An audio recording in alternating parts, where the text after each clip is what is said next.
So let us start with the functioning of our heart. So once again we'll go through the structure of the heart. Our heart has two parts, that is the right side and left side. It has two sides because of the presence of the muscular septum, which keeps the right side separated from the left side. So we'll learn why it is separated. And it is four chamber. The upper chambers are called the auricle and the lower chambers are called the ventricles. And the artery which begins from the right ventricle, is the pulmonary artery, which branches out. It branches out into two, one to the right side and the other one to the left side. So this is our pulmonary artery. Pulmonary artery starts from the right ventricle, and we have the largest blood vessel,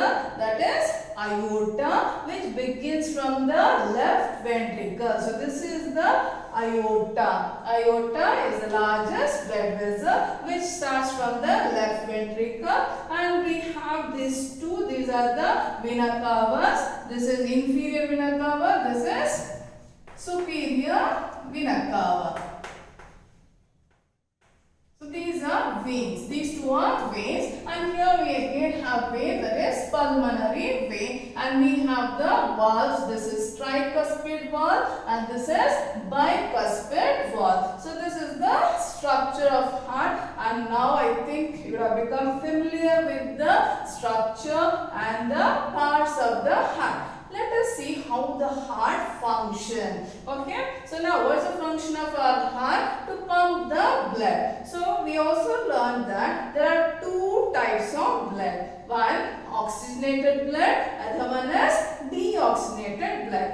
Oxygenated blood is the blood which is carrying oxygen. The oxygen-rich blood is called oxygenated blood, and the blood which contains carbon dioxide is called deoxygenated blood. And so how it is supplied, or how our heart functions. So we know very well our heart functions by alternate contraction and relaxation. Contraction and relaxation. So let us see, when it contracts and relaxes, what happens to our heart. So the blood is carried by the vein. So we learned what is the function of vein. The vein will carry the blood from different parts of our body to the heart, that is vein. So the veins will bring the blood. The vein, that is the vena cavas, the superior vena cava and the inferior vena cava, and the pulmonary vein, it brings the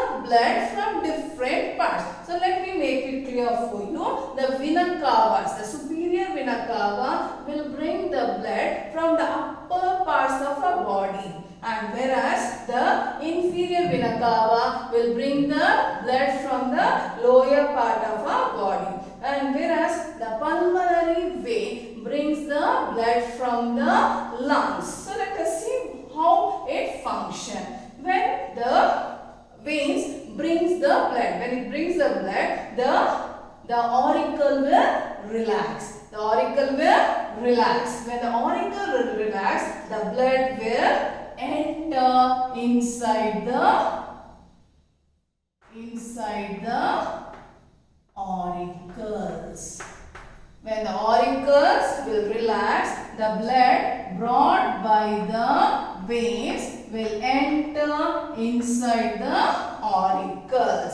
Now, the auricles will contract. The auricles will contract. When it contracts, the valves will open. The valves will open. The valves will act like the gates. Okay, and the blood will enter inside the ventricles. It will enter inside the ventricles. Now, the ventricles will contract. When the ventricles will contract, the blood will enter inside the blood vessels and the valves will close down. It will be shut.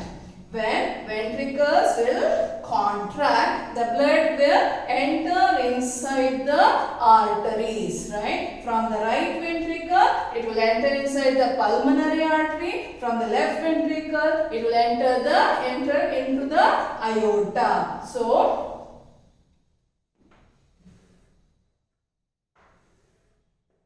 when the ventricles will contract, the blood will enter inside the arteries. That is, from the right ventricle, it will enter inside the pulmonary artery, and from the left ventricle, it will enter inside the aorta. Aorta. Okay, and it will be taken. Okay, so this is how it functions. That is, when the blood is brought to the heart, the auricle will expand. It will relax. So the blood will drain inside the atrium or the auricle, and then the auricle will contract. When the auricle contracts, that time the ventricle will be relaxed and the blood will enter inside the ventricle, and by that time even the valves will open. Now the ventricles, both the ventricles will contract. When it contracts, the valves will be shut and the blood will enter inside the arteries, that is pulmonary artery and the aorta. Then, so now I must tell you why we have this left and right side of the heart. So let us see why we have four-chambered heart. What is the advantage of having four-chambered heart? So just now I told you we have two types of blood, that is oxygenated and deoxygenated blood. Always the right side of the heart receives the deoxygenated blood. Right side of the heart, the right side of the heart receives deoxygenated blood. That's why it is always colored in blue. The previous diagram had marked it with blue, right? So the deoxygenated blood will enter inside the right side. Okay, and whereas in the left side, the left side of the heart always receives oxygenated blood. Now you understood why we have the muscular septum. The muscular septum makes sure, it ensures that there is no mixing of oxygenated blood from the deoxygenated blood. Now let us see once again how it functions. So I am going only with the right side now. So right side, the vena cavas will be bringing which kind of blood? Deoxygenated blood. Deoxygenated means the carbon dioxide rich blood is brought from the different parts of our body to the right auricle. So the auricle will be relaxing and the blood will drain into the auricle. Now this right auricle will contract. Okay, when it contracts, the valves will open and the deoxygenated blood will enter the ventricles. Then ventricles will contract and the blood will enter the pulmonary artery. I told you the pulmonary artery divides into two branches, one to the right side, other to the left side. So this is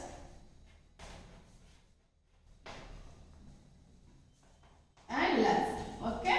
So the pulmonary artery, what it does, it carries the deoxygenated blood to the right lung.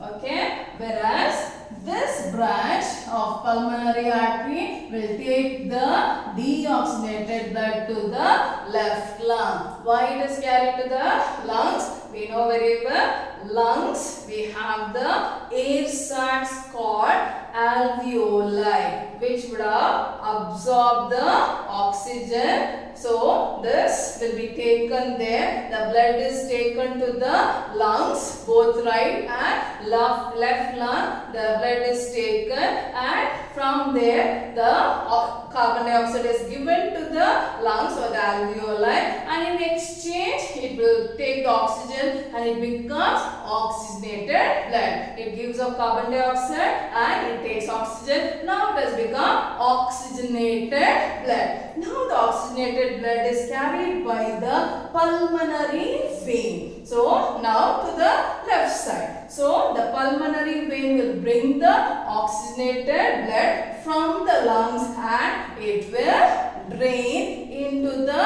left auricle, and when the left auricle will contract, the blood will, oxygenated blood will enter the ventricles, and when the ventricles will contract, the oxygenated blood will enter the aorta. Aorta will carry the oxygenated blood to all the parts of our body, and this continues. So I just told you separately that this contracts and the blood will enter. No, at a time both right and left side will be contracting and relaxing. If this side is contracting, left side will also contract. So when it contracts, both the side will contract. When it will relax, both the side will relax. Only to make you understand, I just told you separately. Now I hope you have understood, right? So the right side always receives deoxygenated blood and left side will receive the oxygenated blood. The deoxygenated